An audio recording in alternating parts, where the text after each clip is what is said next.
Assalamualaikum warahmatullahi wabarakatuh. Halo anak-anak kelas 6 SD Negeri Ciger 1 Kota Bogor. Apa kabar semuanya?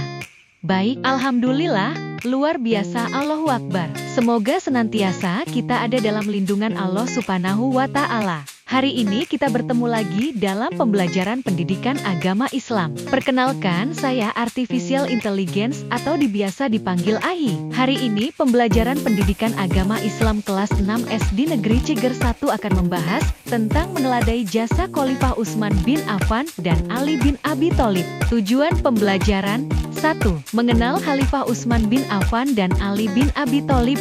2. Menjelaskan jasa Khalifah Utsman bin Affan dan Ali bin Abi Thalib. 3. Membuat paparan tentang jasa Khalifah Utsman bin Affan dan Ali bin Abi Thalib. 4. Meneladan jasa dan perjuangan Khalifah Utsman bin Affan dan Ali bin Abi Thalib dalam kehidupan sehari-hari. 5. Menunjukkan sikap teguh pendirian dalam memegang prinsip kebenaran ajaran Islam, sebagaimana Khalifah Utsman bin Affan dan Ali bin Abi Thalib. Tahukah kalian, siapakah Khalifah Utsman bin Affan itu, dan bagaimana jasa serta perjuangan beliau terhadap dunia Islam? Utsman bin Affan radhiyallahu anhu merupakan sahabat yang sukses dalam berdagang dan dermawan. Kekayaan beliau dibelanjakan guna mendapatkan keridhaan Allah Subhanahu wa Ta'ala. Nama lengkapnya adalah Utsman bin Affan bin Abi al-As bin Umayyah bin Abdi Syams bin Abi Manaf radhiyallahu anhu. Pada masa jahiliyah, ia disebut dengan panggilan Abu Amr, dan ada juga yang memanggil dengan Abu Laila, karena kelembutan dan keramahannya pada sesama. Namun setelah masuk agama Islam, ia lebih sering dipanggil Abu Abdullah, yang diambil dari nama putranya dari Ruqayyah binti Rasulullah Shallallahu alaihi wasallam. Julukan Utsman yang paling terkenal adalah Dzunurain, yang artinya pemilik dua cahaya, karena beliau menikah dengan dua orang putri Rasulullah Shallallahu alaihi wasallam, yakni Ruqayyah dan Ummu Kalsum. Utsman memegang kekhalifahan sepeninggal Khalifah Umar bin Khattab. Banyak sekali jasa Khalifah Utsman bin Affan yang pernah ditorehkannya dalam dunia Islam. Di antara jasa-jasa tersebut yang kita rasakan hingga saat ini, antara lain: 1. Menyempurnakan Masjid Nabawi di Madinah yang dibangun oleh Khalifah Umar bin Khattab. Khalifah Utsman bin Affan membangun dan memperluas Masjid Nabawi pada bagian selatan, barat, dan utara, hingga sebesar 470 meter persegi dilakukan pada tahun 29 Hijriah, 649 Masehi. Masjid Nabawi telah mengalami beberapa kali perubahan dan perbaikan, hingga sekarang telah memiliki luas kurang lebih 400.327 meter persegi yang bisa menampung lebih dari 1 juta jamaah.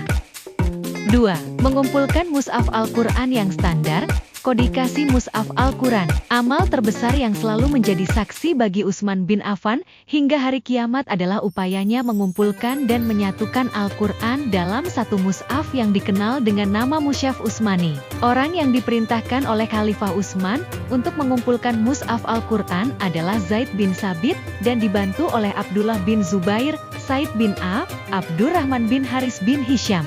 Ide pengumpulan mushaf ini disebabkan oleh beberapa hal, antara lain, banyaknya penghafal Al-Quran yang gugur dalam medan perang. Sulit memantau pembelajaran Al-Quran, karena luasnya kekuasaan Islam, sementara banyak penghafal Al-Quran tersebar di beberapa wilayah yang berjauhan. Agar ada acuan atau pedoman yang menyatukan qiraat, bacaan, umat Islam yang berbeda-beda dialeknya dalam membaca Al-Quran.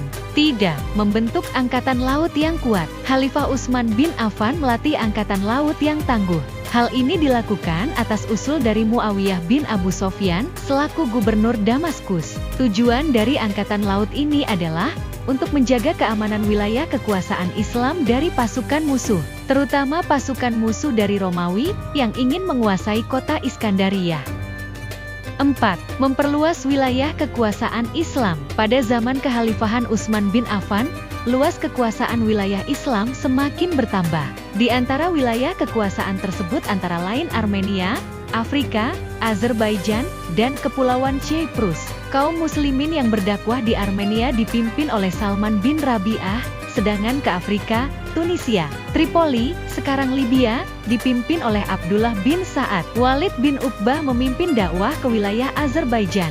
Perluasan wilayah kekuasaan Islam di Kepulauan Cyprus dipimpin oleh Muawiyah bin Abu Sofyan yang kemudian merambah hingga ke Konstantinopel, Turki, serta negeri Balkan, Yugoslavia dan Polandia.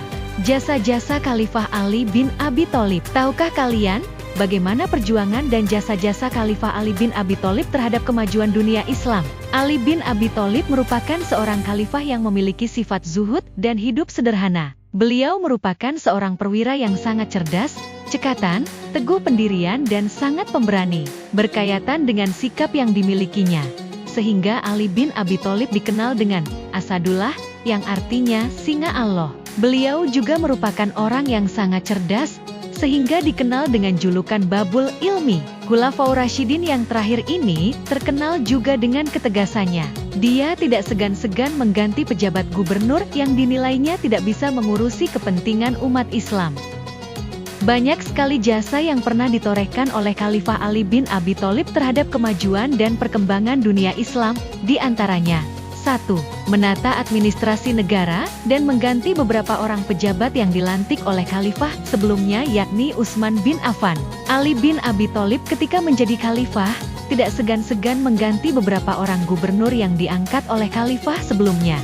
Hal ini beliau lakukan karena mereka diangkat semata-mata hubungan kekerabatan, bukan atas kemampuan. 2. Menarik kembali tanah milik negara dan harta Baitul Mal. Ali bin Abi Thalib juga melakukan pembenahan di bidang ekonomi. Dia menarik kembali tanah dan harta milik negara yang dibagikan kepada pejabat gubernur. Harta tersebut dikembalikan fungsinya untuk kepentingan negara dan kaum lemah. Tidak. Penulisan buku pokok-pokok ilmu Nahwu. Khalifah Ali bin Abi Thalib memerintahkan Abul Aswad Ad-Duali untuk menulis sebuah buku tentang ilmu Nahwu, Kaidah Nahwiyah. Hal ini dilakukan dengan tujuan untuk mempermudah dalam membaca dan memahami sumber ajaran Islam. 4. Membangun kota Kufah. Kota Kufah dibangun oleh Khalifah Ali bin Abi Thalib dan dijadikan sebagai pusat pengembangan ilmu pengetahuan, Nahwu, tafsir, dan hadis. Rangkuman 1. Jasa Khalifah Utsman bin Affan antara lain: A. Menyempurnakan Masjid Nabawi di Madinah. B. Mengumpulkan Al-Quran dalam satu mushaf. C. Membentuk angkatan laut yang kuat. D. Memperluas wilayah kekuasaan Islam. 2. Jasa Khalifah Ali bin Abi Thalib antara lain: A. Menata dan mengembangkan administrasi negara dan mengganti beberapa gubernur yang diangkat oleh Khalifah Utsman bin Affan. B. Menarik kembali tanah milik negara dan harta Baitul Mal. C. Penulisan buku pokok-pokok ilmu Nahwu.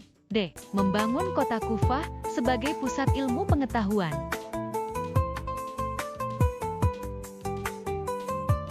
Demikian pembelajaran pendidikan agama Islam hari ini tentang meneladani jasa Khalifah Utsman bin Affan dan Ali bin Abi Thalib. Semoga kita semua bisa meneladani setiap pribadi, sifat serta sikap Khalifah Utsman bin Affan dan Ali bin Abi Thalib dan dapat menerapkan dalam kehidupan kita sehari-hari, serta dapat menghargai jasa-jasa yang dilakukan oleh mereka yang bisa kita rasakan sampai saat ini dan sampai hari akhir kelak. Billahi taufik wal hidayah. Wassalamualaikum warahmatullahi wabarakatuh.